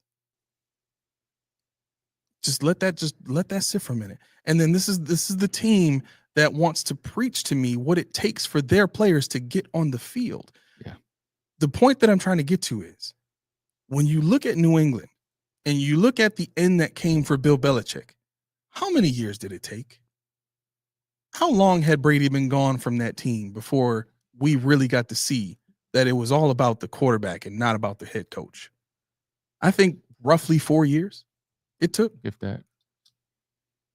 I think people knew where that whole show was going after about 2 years. And the owner refused. That's where I was 2 years. The owner refused, tried to hold on as long as he could. And it was so bad that he started to lose money because nobody was coming to games. And he was forced to push out the head coach that had won 6 Super Bowls for that team. 6. And here we are with a head coach that hasn't been close to touching 1 in almost 10 years. And our owner's content. And when I say content, I don't mean he's happy with not having gone to a Super Bowl, but he's content to be patient. That means that the onus is not on him, it's on us. What are we going to do about that? Because I'm going to tell you what's going to happen. As soon as that ball is kicked in week 1, we're going to forget a lot of the stuff that we're talking about right now. Because it's game day. We want the team to win. We want everything to work out. We want a Super Bowl, and we want to hope. The focus at this point throughout the season needs to be, okay, yeah, we want the team to win, but we also need to be keeping a side eye on what's going on behind the scenes when we're not winning the games that we're supposed to, when we're making mistakes within a game. We need to be keeping track of all that stuff, not just forgiving them and letting it go and seeing what happens the following week. Because that's all the stuff that builds up to, I'm tired of this BS. But what they count on is a short attention span. That's what they count on, week to week. And we give it to them. Yep. That's the problem. Yeah, I mean, yeah, you're right. Because that's one of the reasons why I don't want to watch Hard Knocks, because I want to stay where I am. You know, I don't buy into all the fan hype and all that. Oh, it's Trey White. He's smiling. He's in Buffalo playing with these kids and this and that. I don't care about that. But when you see the Bills on the field again, when you see, you know, you hear the whistles, you know what's coming. You know, damn the Eagles, damn the Chiefs, damn all the rest of the team. All I care about is Bills. You can ask me a bunch of stuff about other teams, and I'm not gonna be able to tell you jack-ish without research. Mm-hmm. But the Bills, I can talk to you about. I can talk to you about college all day long. But why do I say this? Because when that team goes on the field and you hear, you know, Orchard Park, when you hear the little when you see a little graphic in the corner that says it's 58 degrees and wind is blowing in Orchard Park, New York, you're like, that's here. That's here. If I turn on Matt and I don't hear the Hey song, I'm gonna take it back. That's where I am with it, you know, and so that kind of passion bleeds over into the real life. T will tell you, you know, I sit there and I analyze everything when I watch this game. You know, I don't cheer, I don't stand up, I don't be like, let's go. I don't do none of that. You just be taking notes. I'll be taking it in, taking notes, man. That's where I am, and that's my enjoyment factor on Sundays. You know, I that's where I be. You know, so when we're talking about this player and that player, that team, this team, and I'm like, okay, maybe, but how do we make us better? Right. You know, and if it's fire McDermott, fine. If it's Bean got to go, fine. If it's they both can stay, cool. But show me something. Mm-hmm. Show me something. It's got to be better than something small. I don't want you to paint over the rust anymore. I want you to replace it. You know, and I'm not calling Bean and McDermott rust. I'm saying they need to find a rust. Right. Buff it out. Whatever, you know what to do. You weld it. You do all this good stuff, and then you repaint it and make it brand new. You got to repurpose it. If it doesn't work, why keep trying it? Right. Why you see that's okay, Tommy. This will tell you something. When we talked about me and Tommy, and I think he thinks I just hate Bean. I hate the stuff he does. I said it's not the stuff he does. It's not the moves. It's not that he's not qualified. But my thing is, you know, we just talked about the support staff last show, and we established that he really doesn't have an expertise in anything that runs a team. He's a journalist, and that was his background. He's not finance. He's not a scouter, or he's not a scout, which is cool, but okay. And Tommy said, then why don't we talk about them? I said, that's a good point, because you saw what happened when I asked who was Terry Gray and who was Jim Overdore. What do they do? People are like, I didn't know that. Nobody cares because Bean's the face of it all. Mm-hmm. So that's why he's going to get the blame. But as Tommy said, Yeah, I mean, you that comes with the territory, comes with the job, But when I look at me and he's arrogant enough to go in and say, "Why are you bitching about not having a wide receiver?" What do you expect? We expect a damn wide receiver, right? That's the answer. You see that? That's the answer. But the arrogance factor, you don't have a presence in the media. Yeah, they like you, but they also like Jim Overdorf. That's his clientele, and that's why he's like 70 years old. They're not getting rid of that dude. Because he has the Rolodex. For young people out there who don't know what a Rolodex is, that's the little thing that you find phone numbers in before you just go on your smartphone and scroll. But yeah, I think you too in there. But I think it's important to really peel back the layers and For my time. It was way before. And you peel back the layers and you really got to see what makes this thing go, because we can get rid of all the impurities, all the things that don't align with the culture, but sometimes the evil is what makes good better. So that's the thing. Iron sharpens iron. You see all the good teams, their players are fighting. All the good teams, their players are getting chippy. They're calling people out. You got an all-pro guy in Kansas City and Chris Jones telling George Karlaftis, "I ain't seen you do ish." Right. Like when you get 15 sacks, come talk to me. When you get there, he had 11. He's like, "I ain't seen none of them. You were standing right there on the field with him. I ain't seen none. I don't mean nothing." When he get 15 and they gonna dap up later and they gonna go out there and he gonna get 15, maybe. But that's what it is. You don't see it on Hard Knocks. That's why I don't want to watch it. It's hard to watch. I'm doing it because one of us has to. I appreciate that. The check is in the mail. But no, and the thing is, like, that's what gets me going, thinking about that. Not maybe the fights, but it's the interpersonal. I don't need to know everything about their relationship. I don't care about Mr. Brightside, who went to whose wedding, this, that, and third. It doesn't matter. But I need to know my team is doing everything they can. They have that fire inside of them. Everybody, they're the first one in, last one. I always make the joke, how big is the door? Because they walk in side by side every day. Because you can't go and be the first one in if he's the first one in. Right. I know it's a metaphor, but the thing is, these little stupid cliches is all they give us. Yeah. He works extremely hard. Bean always says he's an extremely hard worker. No ish. Who isn't on the team? You in the NFL. Right. Even the weakest link is a hard worker. They got there. So you're not telling me that I don't already know. So Hard Knocks are telling me nothing I don't already know. Right. I'm going to lose sleep to watch this show. And I'm like, okay. I need to know more. Give me something I can put in my notes and really, really dig into. You got to be willing to read into it like I do, bro. Otherwise, it ain't gonna be nothing there. That's it's really not. And that's known. That's quite known. So I got two comments here. Three rather. Lynn, McDermott, Frazier easily. Frazier has had much better performing defenses on a more consistent level. And when I say better performing, I mean Frazier has had some dominant defenses under him. So do your research on what he had in Minnesota. They literally brought back the purple people eaters moniker for that defense. That's how good it was. Real quick before we get out of here, Tuasai says there's not one professional sports owner who cares what the fans think. I think that's in line with something I saw from Randy here, and I love this point. It says, unfortunately, most fans are casual. They are there for entertainment and to party, so they never complain, chastise those who do, and status quo goes on. That, I think, has been the singular thing that gives life to everything that the Bills have been talking about in terms of culture.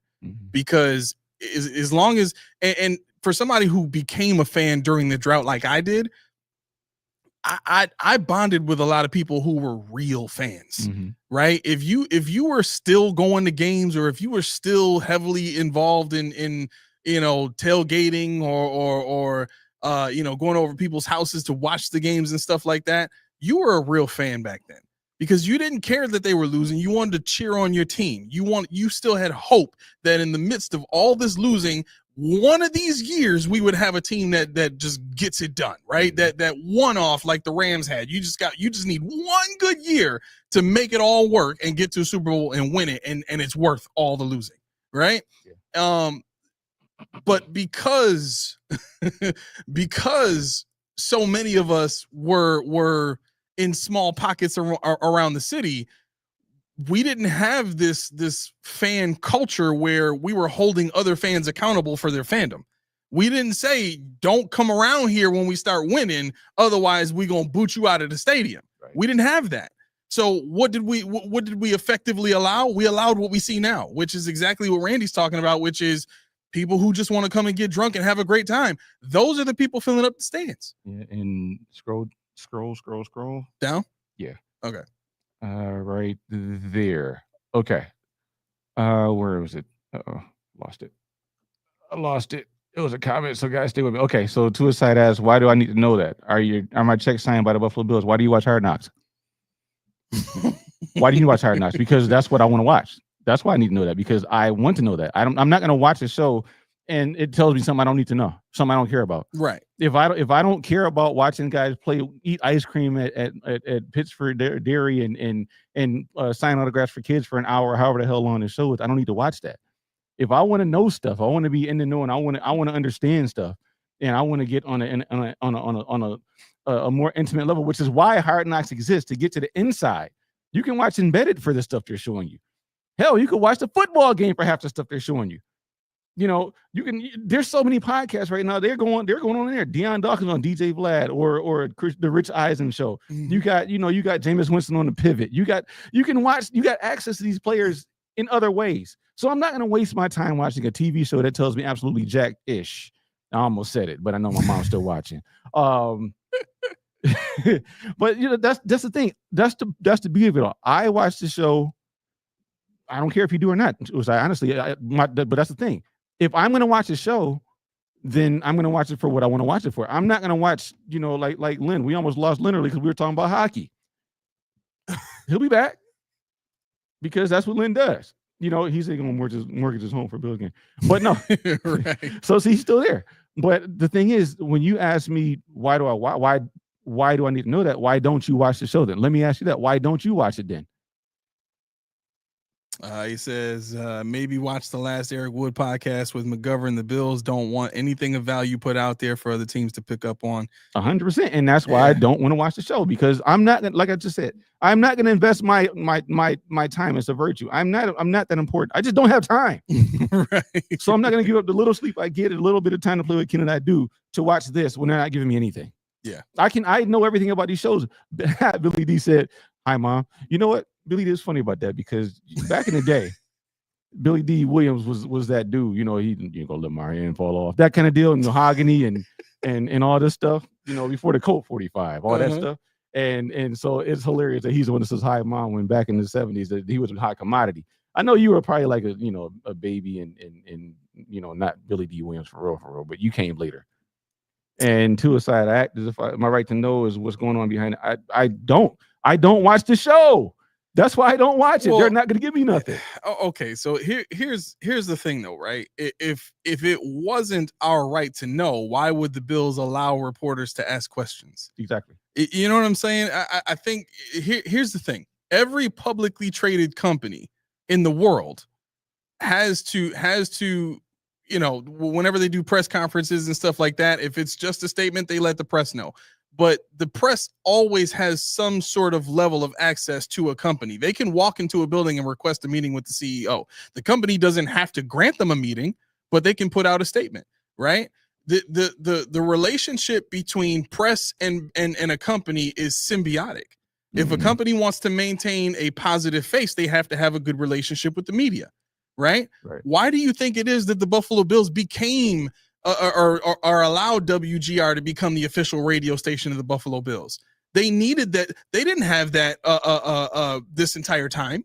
I remember when they had it before. I remember when they stopped doing it. And then I remember when they picked it back up. Right? So WGR wasn't always the official radio station of the Bills the whole time. But they got back on it because the Bills knew we need to get back to the point where the media is on our side. And if we can get the media on our side, it'll be an easier road to get all the fans on our side and keep them on our side. This is all business moves for this team. That's all this is. So when we ask questions or when we have a desire to know something, it's the same as press.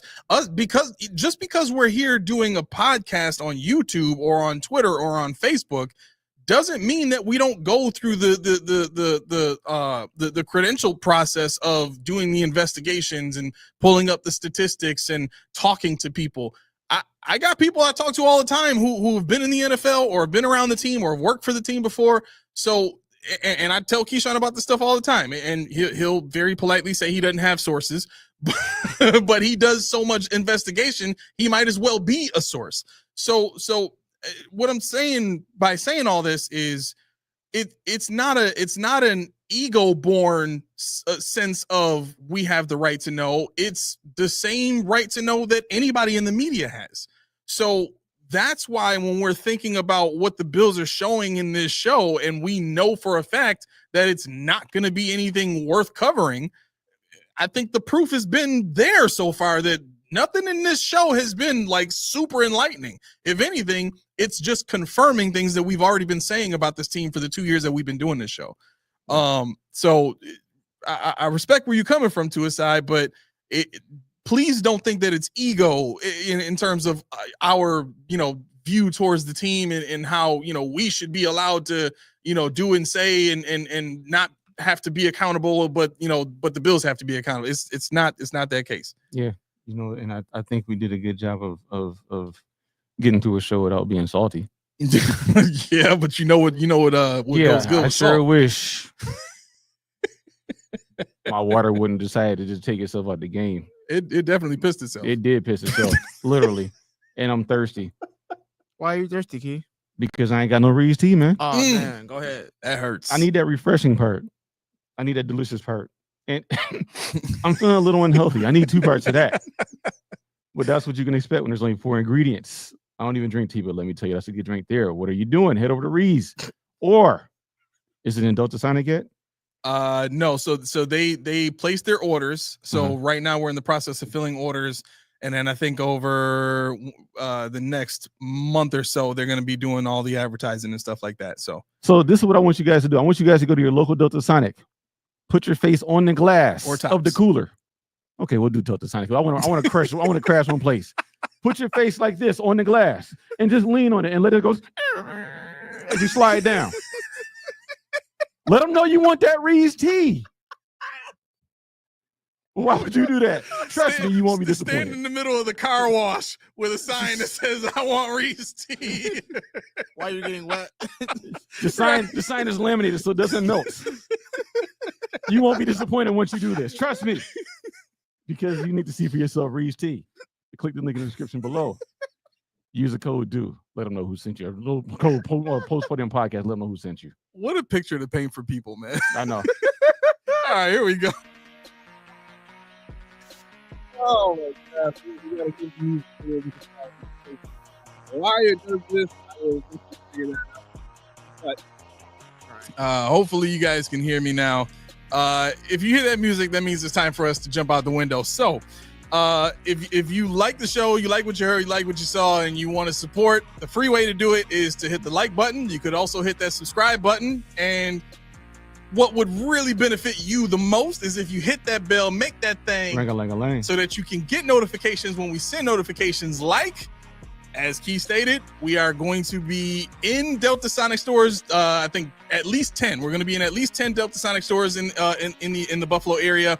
The one that you guys really need to focus on that's closest to the stadium is the one at 5 Points in Orchard Park. We are also going to be in over 70 top stores. Okay, so if you're going to the stadium, the closest one there, I believe, is the one near Big Tree, right? The Big Tree Top's there, so you can definitely hop over there, grab yourself a case of tea, or you can just get a bottle of tea if you like. You can spike it, you can drink it straight up. Either way, make sure you get yourself the best tasting tea in town. Make sure that you get that. All right. With that being said, anything else you need to know about us is in the description of this video on YouTube. Simply click on that description. There's several links there. There's a link to our merch page if you really want to get involved in supporting the show and helping out in any way you can. We also have a membership program, and with that membership program, you get access to a few things. You get access to our Discord chat. You get access to being able to come on the show if you wanted to come on live with us and be on for a segment. And there's several other benefits that you get with being a member. it's only $1.99. That's the lowest amount that YouTube would let me do. So I apologize if that's still too much. But if that, it's just another way if you wanted to support. With that being said, thank you, Laura. Thank you so much. What Delta Sonic destroyed my $2,400 tailgate on my brand new truck. I refused to give them I went to another car wash and they busted my tire open and they had to replace it. So I've been there. Anyway, you got to get going. So this has been the Post Podium Podcast, home of the all truth, no sodium takes. I have been your co-host, Aramis. 40 Keys. Hey, producer in the building. Yeah. All right. You guys have a great night. Peace.